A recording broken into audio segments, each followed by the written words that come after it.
अस्सलामु अलैकुम वरहमतुल्लाहि वबरकातुहू। बिस्मिल्लाहिर्रहमानिर्रहीम।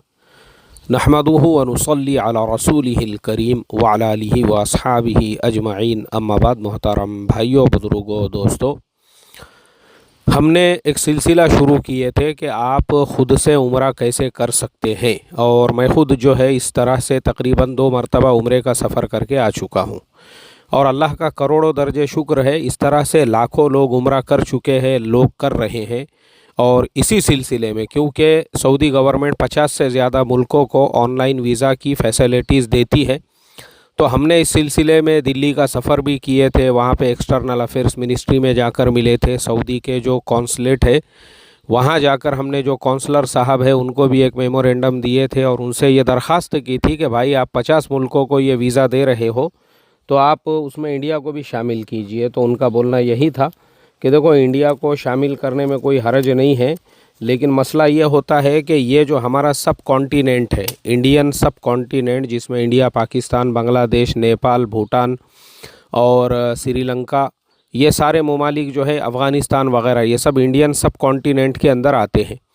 तो प्रॉब्लम बोले हमारे ये मुल्कों का ये है कि अगर आप देखोगे तो पाकिस्तान का रेशियो ऐसा है कि वहाँ से जो लोग उम्रा करने के लिए आते हैं, तो जो टूर एंड ट्रैवल से आते हैं वो तो वापस चले जाते हैं, लेकिन इस तरह से जो अपने आज़ाद वीज़ा पे या इंडिविजुअल वीज़ा के ऊपर आते हैं ना, तो तकरीबन 80% लोग टाइम के ऊपर वापस नहीं जाते हैं। तो इसीलिए रमज़ान से पहले, यानी पिछले साल की बात है ये, कि पूरा क्या पूरा एक प्लेन को जिद्दा एयरपोर्ट से पाकिस्तान वापस भेज दिया गया था, क्योंकि जब तहकीकात हुई तो पता चला कि सारे के सारे लोग वहाँ पे रमज़ान में भीख मांगने के लिए आए हुए हैं। ऐसे ही बांग्लादेश का हाल है, ऐसे ही अगर आप देखेंगे तो इंडिया का भी हाल है कि इंडिया में भले 80% लोग ऐसा ना करते हो, भले 50% लोग ऐसा ना करते होंगे, भले 40% लोग ऐसा ना करते होंगे, लेकिन अगर 10% लोग भी इस तरह से करते हैं ना, तो हम भी उन्हीं की कैटेगरी के अंदर आ जाते हैं।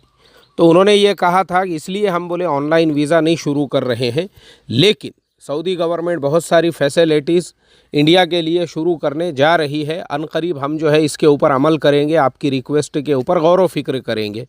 और देखो, अल्लाह का करम हुआ, उसके 3 महीने के बाद में ही सऊदी गवर्नमेंट ने इंडियन पासपोर्ट होल्डर्स के लिए बहुत सारी फैसिलिटीज़ का अनाउंसमेंट किया। उसमें सबसे बड़ी फैसिलिटी तो ये थी कि 1 साल का वीज़ा उन्होंने शुरू कर दिए, मल्टीपल वीज़ा, टूरिस्ट वीज़ा, कि भाई अब जो इंडियन सिटीज़न है वो भी 1 साल का मल्टीपल टूरिस्ट वीज़ा ले सकते हैं। और मैं आपको बता दूं कि हमारे सलमान मेमन साहब है, सूरत वाले, माशाअल्लाह, उन्होंने कम से कम 50 लोगों को ये वीज़ा जो है सिर्फ 15,000 रुपये में दिलाकर दिए। 50 लोगों को। मुझे उन्होंने कहा कि मुफ्ती साहब, मैं अभी अल्लाह के रास्ते में जा रहा हूँ इंडिया से बाहर, मेरी जैसी वापसी होती है मैं भी मेरी तरफ से आपको हदिये में ये वीज़ा दूंगा 1 साल के लिए। पैसे वैसे आपको भरने की ज़रूरत नहीं है, आप सिर्फ मुंबई आ जाना, ये मेरी तरफ से हदिया रहेगा। सलमान मेमन साहब ने इस तरह से जो है ना, उन्होंने इसीलिए ये दिलाया क्योंकि वो बड़े आदमी है, बिज़नेसमैन इंसान है।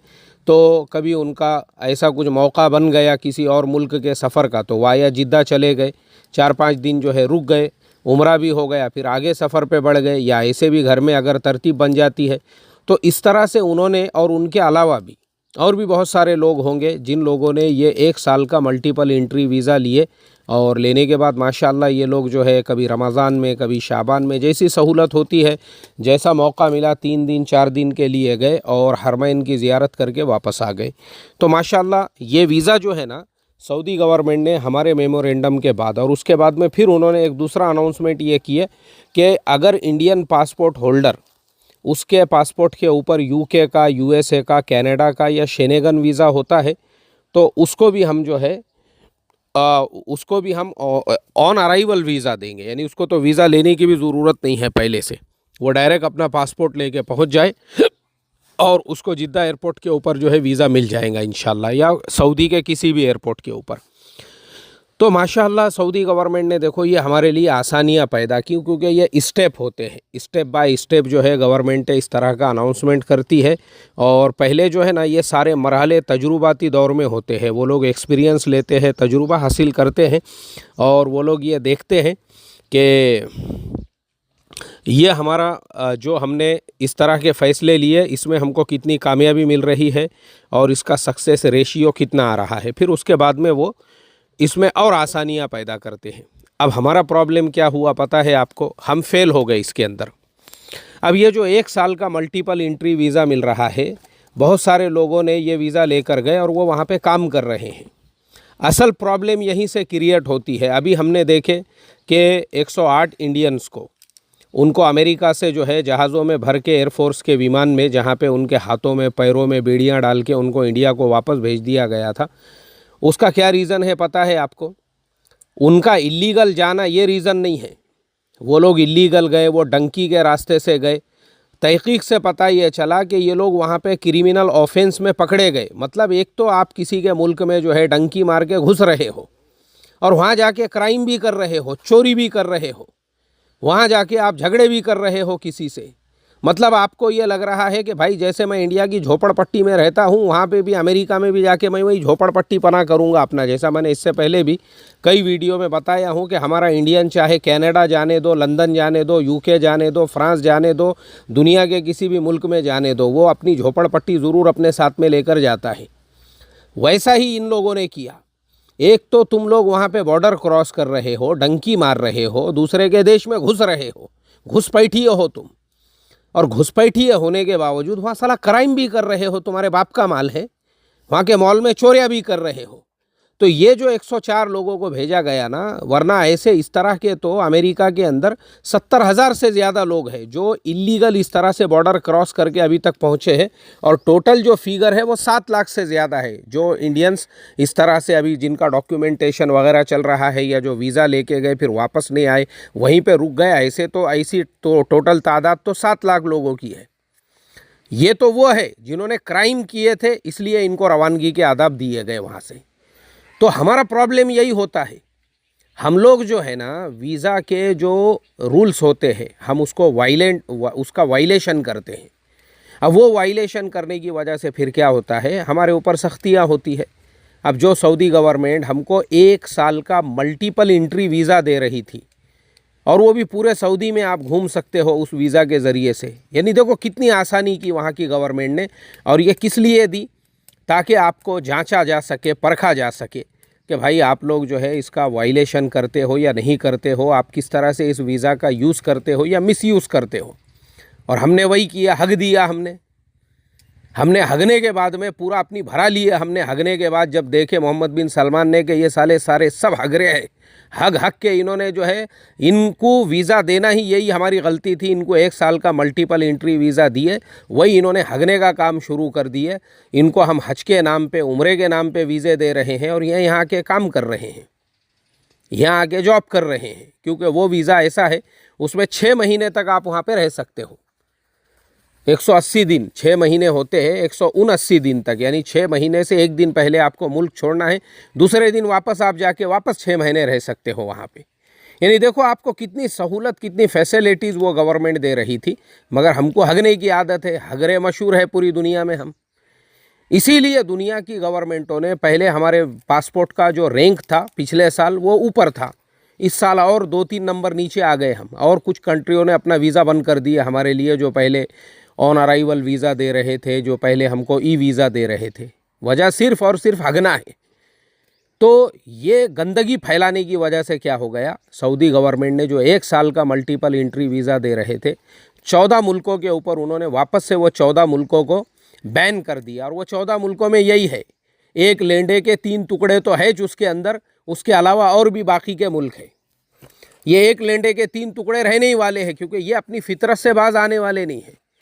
और ये मैं आपको जो है ना, ये मैं प्रैक्टिकल भी आपको बोल रहा हूँ। मैं ख़ुद इंडिविजुअल जब कतर में फीफा वर्ल्ड कप का फ़ुटबॉल चल रहा था, उस टाइम पे मुझे जीसीसी का वीज़ा फ्री में मिला हुआ था। तो मैं बस के ज़रिए से कतर से जो है सऊदी अरबिया पहुँचा और वहाँ से मैं उम्रे के लिए, तो मैं पहले रियाद से मदीनतुल मुनव्वरा चला गया। मैंने कहा पहले मदीना जाएंगे और फिर वहाँ से मक्का जाके उम्रा करेंगे। अब मदीने से मैं मक्कातुल मुकर्रमा के लिए जिस बस में निकला, मेरे बाजू में ही एक साहब बैठे हुए थे उम्रे का, उन्होंने जो है एहराम वगैरह बांधा हुआ है और उनके हाथ जो है वो फुट गए हुए हैं, क्योंकि वो टाइम शिद्दत के सर्दी का था। सऊदी में भी बहुत ख़तरनाक, भयानक, दर्दनाक, हैबतनाक सर्दी होती है। ऐसा नहीं है कि वहाँ पे खाली गर्मी ही होती है, वो सर्दी मैंने भी देखा हूँ। मेरी तबीयत भी ख़राब होने की वजह से ही मैं वापस आया, वरना मेरा आगे जो है मिस्र और बहुत दूर दूर का बस के ज़रिए से सफ़र था। तो वो सर्दी जो है इतनी ख़तरनाक, वो मुझे भी पता नहीं था। वहाँ जाने के बाद पता चला कि यहाँ भी इतनी सर्दी होती है। तो वो सर्दी की वजह से वो मेरे बाजू जो एहराम में भाई बैठे हुए थे, उनकी उंगलियाँ फुट गई हुई थी। उंगलियाँ जो है पीछे से आगे से एकदम सर्दी के मौसम में जैसे हाथ फूट जाते हैं। मैंने उनसे कहा, मैं बोला भाई आपके हाथों को क्या हो गया? बोले मैं खजूर के बागों में काम करता हूँ। तो मैं बोला बागों में काम करते हैं तो फिर आपने थोड़ा अपनी सेहत का ख्याल रखना चाहिए। बोले नहीं, मैं उम्रे का वीज़ा लेके आया था और मैं जो है, अच्छा वो जनाब पाकिस्तान के थे, वो पाकिस्तान से उम्रे का वीज़ा लेके वहाँ पे पहुँचा हुआ था। बोले मुझे जो है उम्रे का वीज़ा मिला था और मैं आया, जब से मैंने उम्रा ही नहीं किया। बोले मैं यहाँ पे खजूरों के बाग में काम ही कर रहा था। अब कल मेरी वापसी है तो मैंने सोचा कि चलो जो वीज़ा पे आए थे कम से कम वो काम भी अब जाते जाते कर देते हैं।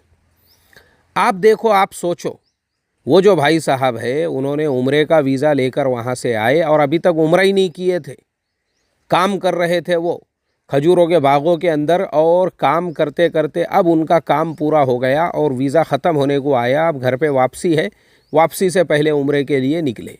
ये हाल है हमारे मुल्कों का। तो क्यों भाई लोग हमको वीज़ा देंगे? तो इसके लिए देखो, हमारे इन्हीं हरकतों की वजह से कि हमारे जो बहुत सारे इंडियंस जो है ना, अभी उम्रे वाले भी पकड़े जा रहे हैं एयरपोर्टों के ऊपर। कुछ भी यहाँ से, अभी थोड़े दिनों पहले देखा मैंने, मानिकचंद गुटखा लेकर जा रहे थे एक जनाब, उससे पहले विमल गुटखा लेकर जा रहे थे एक जनाब। अरे कायकू लेके जा रहे भाई? वहाँ पे विमल गुटके, मानिकचंद गुटके, वहाँ क्या तुम गुटके का धंधा करने को जा रहे उम्रे के नाम पे? क्या ज़रूरत है हर महीने को 3 महीने को उम्रे के लिए जाने की? मतलब इसके लिए जा रहे तुम उम्रे पे, उम्रे जो हो रहे, इसका मतलब स्मगलिंग का धंधा चालू है तुम्हारा। यहाँ से जाते टाइम पे मानिकचंद गुटके और विमल गुटके लेकर जाने का, और वहाँ से आते टाइम पे जो है सोना लेके आने का वहाँ से, गोल्ड या फिर दूसरा कुछ लेकर आने का वहाँ से, और यहाँ लाके बेचने का। मतलब ये धंधा चालू है उम्रे के वीज़े के नाम पर। इसके लिए सऊदी गवर्नमेंट ने, हम चाहते थे कि उम्रे का वीज़ा और आसान से आसान हो, लेकिन ये लोगों ने इस तरह से हग कर अपना नाम बदनाम किए। तो जो 14 मुल्कों को उन्होंने वो 1 साल का जो मल्टीपल एंट्री वीज़ा था उसमें से निकाले। हमारे एक लेंडे के 3 टुकड़े तो है ही उसमें, उसके अलावा बाकी के भी दुनिया के 11 मुल्क हैं। अब आप देख लो लिस्ट के अंदर जाके वो कौन कौन से मुल्क हैं। तो मेरा बताने का मकसद यही है कि देखो, आप किसी भी मुल्क का वीज़ा लेते हो ना भाई, वहाँ के रूल्स रेगुलेशंस को वायलेंट मत करो। वहाँ सिर्फ तुम्हारी बदनामी नहीं होती है, देश की भी बदनामी होती है, और देश की बदनामी होने की वजह से चंद लोगों की वजह से पूरे लोगों के ऊपर जो है वो इस तरह के बैन लगा देते हैं। इसलिए अगर आपको अपना ख्याल नहीं है तो कम से कम अपने पासपोर्ट का ख्याल रखो, अपने जुब्बों का ख्याल रखो, टोपियाँ पहन के जो तुम वहाँ जा रहे हो उसका ख्याल रखो रे। काहे को तुम्हारी वजह से साले जुब्बे वाले बदनाम हो जाते, टोपिया वाले। इसके लिए अगर कोई जुब्बे वाला, टोपी वाला दिखा ना, उसकी डबल चेकिंग करते वहाँ पे वो। और हमारे देश में हो भी यही रहा है। जिसको 2 नंबर का धंधा शुरू करने का है, उसके फ़ौरन पहले जो है ना, वो अपने नाम के शुरू में एक तो हाजी साहब लगाना शुरू कर देता, जुब्बा पहनना शुरू कर देता, दाढ़ी बढ़ा देता, सर के ऊपर टोपी लगा देता। अब नाम के शुरू में हाजी साहब आ गया है। और बहुत से हाजी तो ऐसे भी है, वो शेरवानी पहनना शुरू कर देते, जिनाह कैप, जिनाह साहब की कैप भी पहन रहे हैं ऊपर से, और अपनी लेंडे जैसी सूरत पे जो है जिनाह कैप पहन के ऐसा समझ रहे जैसे दूसरा जिनाह पैदा हो गया हुआ है। ये अल्लाह हिफाजत फरमाए। अरे क्या ज़रूरत है ये सब करने की? अपनी सादी सीधी ज़िंदगी गुजारो। नहीं, लीडर बनने का कंड है, इसके लिए नाम के शुरू में हाजी साहब। उम्रे पे उम्रे करना है ताकि लोगों को पता चले बहुत बैतुल्ला से इसको मोहब्बत है, इसके लिए उठा के छूटा हर 2 महीने 3 महीने में जा रहा है उम्रे के लिए। 1 नंबर के भामटे हैं ऐसे लोग, याद रखो। कोई ज़रूरत नहीं है, शरीयत में कहीं पे भी ऐसा नहीं है। अल्लाह के नबी सल्लल्लाहु अलैहि वसल्लम की ज़िंदगी उठा कर देखो, कितने उम्रे किए। तो क्या ज़रूरत है तुमको हर 2 महीने 3 महीने में उम्रे के लिए जाने की? इसके लिए, ये धंधे करने के लिए मस्त अपना जो है जुब्बा डाल के ऊपर से शेरवानी, जिनाह कैप, और जाते टाइम पे विमल गुटखा और आते टाइम पे सोना। अल्लाह हिफाजत फरमाए। ऐसे भामटों की वजह से आज सब लोगों के जो है वीज़ा के ऊपर ऐसी पाबंदी लग गई है। अल्लाह हिफाजत फरमाए। मैं तो डर रहा हूँ कि कहीं ये जो 3 महीने का वीज़ा है आगे इसके ऊपर भी कहीं एक्शन ना आ जाए इस तरह के भामटों की वजह से। अस्सलामु अलैकुम रहमतुल्लाहि व बरकातुहू।